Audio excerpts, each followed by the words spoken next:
체력을 단련시킨다는 목적으로 생후 3개월 강아지의 목에 2kg짜리 쇳덩이를 매달았다면 동물 학대일까요? 아닐까요? 예를 다시 들어보겠습니다. 누군가 여러분의 동의 없이 여러분의 목에 10kg짜리 아령을 매단다면 운동일까요? 고문일까요? 놀랍게도 이 강아지의 주인은 이 사건으로 인한 재판에서 당시 목줄 길이는 40m였다며 자유롭게 운동할 수 있었으니 학대가 아니다라고 주장했습니다. 그리고 최근 재판부는 이 주인에게 벌금 50만원을 선고했죠.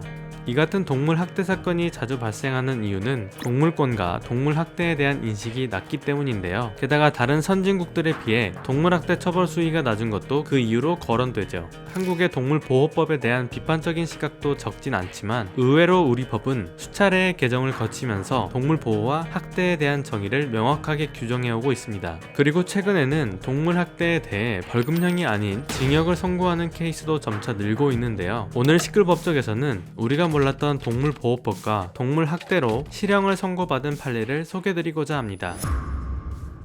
먼저 법에서 정의하는 동물학대는 동물을 대상으로 정당한 사유 없이 불필요하거나 피할 수 있는 신체적 고통과 스트레스를 주는 행위, 굶주림, 질병 등에 대하여 적절한 조치를 게을리하거나 방치하는 행위를 말하는데요. 단순히 상해를 입히는 것뿐만 아니라 고의로 사료나 물을 주지 않아서 동물이 죽게 되는 경우도 동물학대에 해당합니다. 또 누군가 잃어버린 강아지를 포획해 판매하는 것과 이렇게 잡혔다는 걸 알면서도 알선하고 구매하는 행위도 동물보호법으로 금지하고 있습니다. 다음은 이 같은 동물학대로 벌금이 아닌 실형을 선고받은 경우를 알아볼까요? 먼저 견주에 대한 원한을 가진 사람이 그 사람이 기르는 생후 4개월가량의 강아지를 지속적으로 폭행했는데요. 가해자는 자신의 범행이 단지 장난에 불과하고 학대는 아니다 라고 주장했지만 재판부는 징역 4월에 집행유예 1년을 선고했습니다. 또 가해자가 길을 잃고 돌아다니는 강아지를 보고 집에 가져갈 생각으로 쫓아가자 강아지가 도망을 가다가 막다른 것에 몰려 가해자를 향해 짖었고 가해자가 이에 화가 나 폭행하여 강아지가 죽은 사건이 있는데요. 재판부는 동물보호법뿐만 아니라 재물손괴죄도 적용하여 징역 8월을 선고했습니다. 재물손괴죄는 반려동물을 기르는 사람들에게는 친숙한 법인데요. 한국의 법은 반려동물을 재산으로 간주해 손괴죄를 적용하고 있습니다. 그렇다면 캣맘이 돌봐주는 길고양이를 죽인다면 손괴죄를 적용받게 될까요?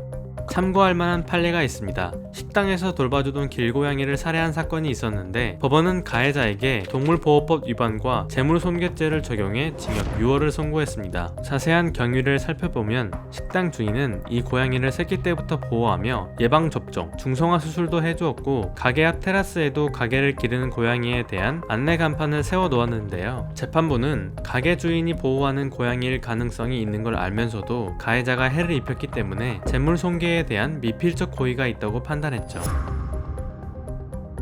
사실 동물학대 사건의 경우 CCTV 같은 증거가 남지 않는 곳에서 발생하는 경우가 많습니다. 그래서 동물학대 현장을 발견한다면 즉시 신고하고 촬영하는 것이 중요한데요. 누구든지 학대를 받는 동물을 발견한 경우에는 관할 지자체와 동물보호센터에 신고할 수 있다고 동물보호법으로 명시되어 있는 만큼 필요하다고 판단되면 망설임 없이 신고하시는 게 좋겠습니다. 이상 시끌법적이었습니다.